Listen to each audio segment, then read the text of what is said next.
ओ त माइती छोडिदियो एकछिन यति आउँ यो झऱ्यो भने त बर्बाद छ यार सक्दिनँ 7 दिन लाग्छ झरिसक्यो नि हौ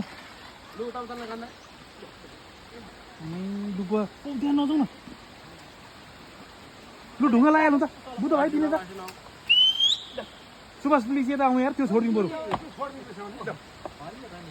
होइन आइसक्यो अनि यो ढुङ्गा तान्न हाल्दा थामिँदैन अब यस्तो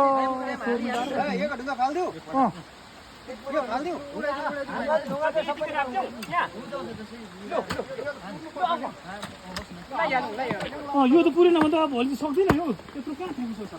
जिपे यता सक्छ ल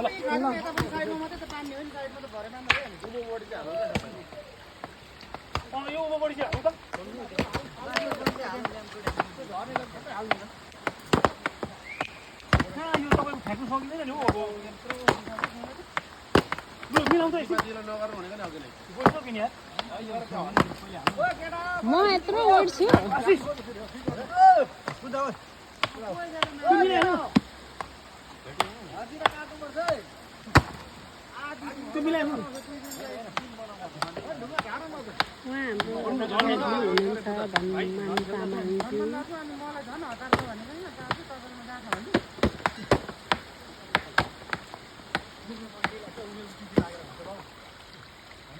बलदाई मिस्त्री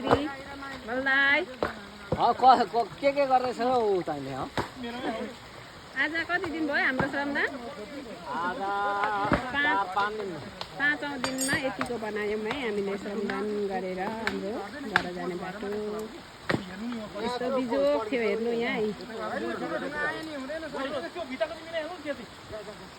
यो सबै श्रमदानले नै हामीले यतिको बाटो बनायौँ आज 5 दिन भइसक्यो